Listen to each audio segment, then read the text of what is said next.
มถูกต้องเนาะเอาใจใส่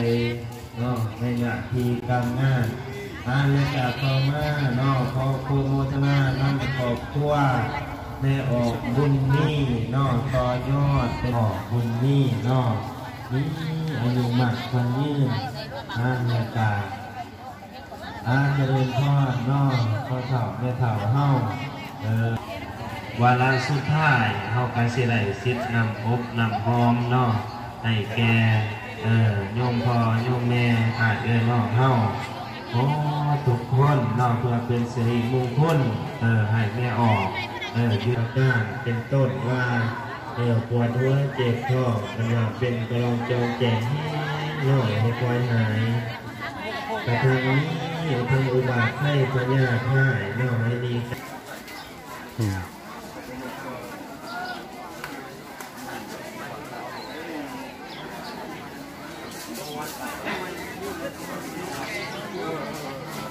เจ้าของรถเนาะเจ้าของรถใหญ่เนาะที่ตั้งท่าดู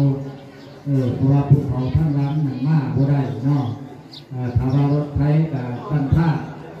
ให้พี่ยับง่ายใส่ช่วยมองได้เลยยับมากันเนาะเบิ่งท่าเบิ่งยั้งนะที่เขามาทั้งหลังเขามาบ่ได้เนาะท่านนี่ยั้งกับช่วยกันเนาะหญ้าท่างให้กันแม่เนาะสำหรับรถจักรรถใหญ่กับที่เนาะแม่นของไฟเอาไปเบิ่งตัวจริงเด้อตัวไรที่มันกีดมันกันท่านเขาท่านออกกันกับพยายามยัดใหญ่ใส่ช่วยใส่บนมันหมอชนเนาะยัดใหญ่ใส่ช่วยเอากันเนาะเพราะว่าวัดเท่ากับทับกับแก่แม่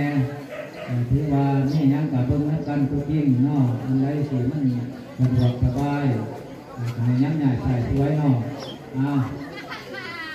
เบิดทุกคนเด้อที่ไม่ลดไม่ละยึดจักยึดหน่อยยึดใหญ่ขอขอบใจ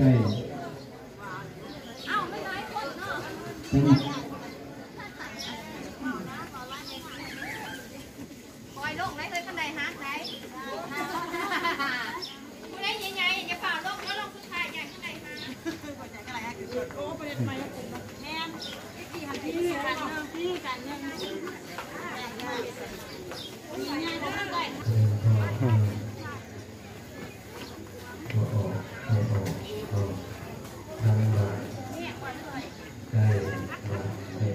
ที่เราเข้ามาวัวที่นี่เนาะคนอย่างพวกพากันยายเขาสละเนาะเขาสละรอผ้าอีกแค่เองเนาะพากันเขานางสดาทีเนาะเขานางสดาที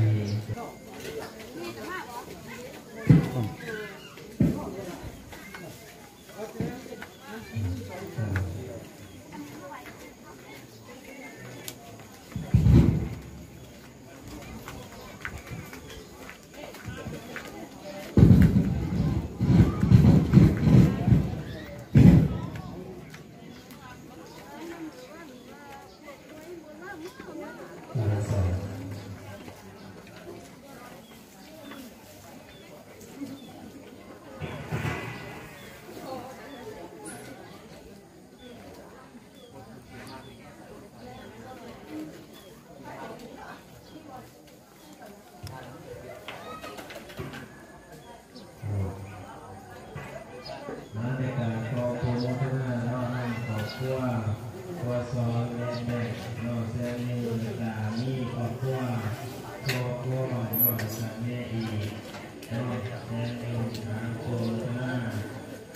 ขอซองแท้หาโคหน้ายาตาต่อมาก็ขอโคหน้านั่งตัว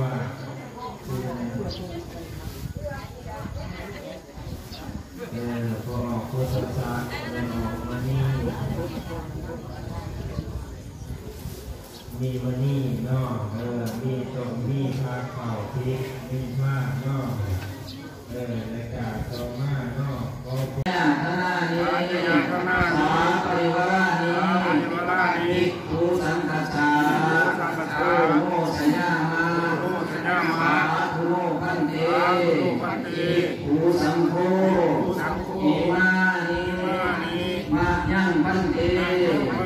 อินทะภตานิสวะคาภตานิ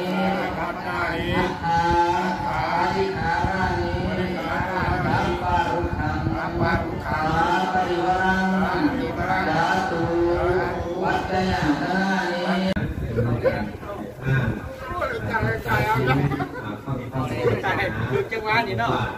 ใช่ใช่เบิ้งเด้อพิจารณาสมของเอาไปเอาไปปลาหากเขาวัดแต่ว่ามีการพัฒนาเนื่องจากเขาได้พัฒนาแต่วัตถุแต่จิตใจของพัฒนาเนื่องจากเขาได้เพราะว่าเก็บวิดีโอไว้สังคมทุกหมู่มีการพัฒนาทั้งด้านวัตถุหลายแต่ทั้งด้านจิตใจยังคงมีการพัฒนาเนาะมันสำคัญนะสำคัญกับการพัฒนาทั้งด้านจิตใจเสียงจีบมีมวลหูเสียงจีบถือต่อสารกับว่าอย่างคนกัดว่าย่างเจ็บไปภายในเจ็บไปภายในเมื่อตายเกี่ยวนอกเก็บไปบอกบางคนกับทั้งไก่บางคนกับทั้งเนื้อทั้งคนกับทั้งคนทั้งขาได้โพได้เมย์ฝั่งตัวนี่กับซ้ำกันผู้ว่าการซ้ำกันมียังจึงดูไหลไปดูไหลเถิดท่านมียังกับให้อภัยกันมียังกับบทถือสาดีคนเดียวบางแนวคิดมันสำคัญกับซ้ำกันพอไปออกเข้าอะไรมียังกับให้อภัยกันมันได้จริงๆมันบุรีก็งามเนาะจริงๆประจุก็งามพอได้ย่างสารชัวร์ที่มันอยู่ส่วนร่วมมาอยู่ตายถูกให้คน